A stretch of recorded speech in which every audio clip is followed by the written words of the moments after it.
ఏపీలో deputy CM Pawan Kalyan మానసపుత్రిక Swachharatham project మంచి ఫలితాలనిస్తోంది. ఇంట్లో వృధాగా ఉన్న వస్తువులను అప్పగించి ప్రజలు నిత్యావసర సరుకులు పొందుతున్నారు. దీనివల్ల రోడ్డు మీద కాలువల్లో వేస్ట్ మెటీరియల్ పడ్డం లేదు. ఇలా సాగుతున్న స్వచ్ఛరథం ప్రాజెక్టు గురించి చల్లావారిపాలెం నుంచి మా గుంటూరు ప్రతినిధి రవికృష్ణ అందిస్తున్న గ్రౌండ్ రిపోర్ట్ ఇప్పుడు చూద్దాం.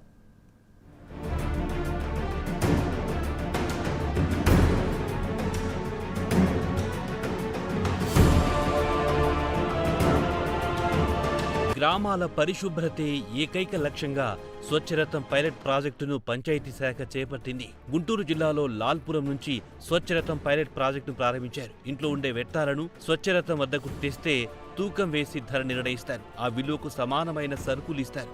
ఆ విషయాన్ని మైక్ ద్వారా ప్రజలకు చేరవేస్తారు.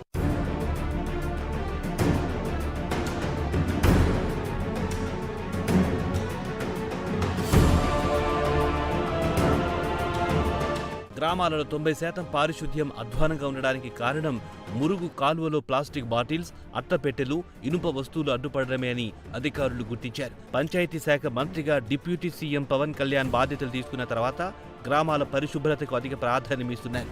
గ్రామీణ ప్రాంతంలో ఉన్న ప్రజలలో అవగాహన తెచ్చేందుకు వివిధ అంశాలు పరిగణలోకి తీసుకుని డిప్యూటీ సీఎం కొత్తగా స్వచ్ఛరథం కాన్సెప్ట్ను తెచ్చారు. ఇదే విధానాన్ని రాష్ట్ర వ్యాప్తంగా ప్రవేశపెట్టేందుకు ఉపక్రమించారు.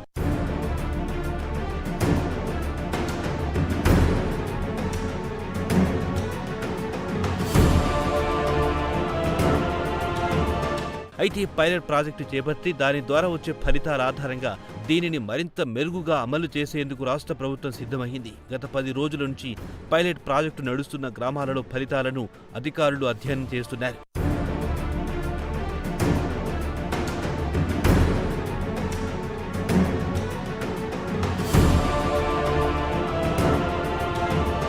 దీనిపై గ్రామస్తుల నుంచి మంచి స్పందన లభిస్తోంది. ఇంటిలో వేస్టుగా ఉన్న ప్లాస్టిక్ సీసాలు, అట్టపెట్టెలు, విరిగిన ప్లాస్టిక్ కుర్చీలు, ఇనుప వస్తువులతో ప్రజలు బారులు తీరారు. అంతే విలువకు తమకు అవసరమైన నిత్యావసరాలు తీసుకుంటూ ఆనందం వ్యక్తం చేస్తున్నారు.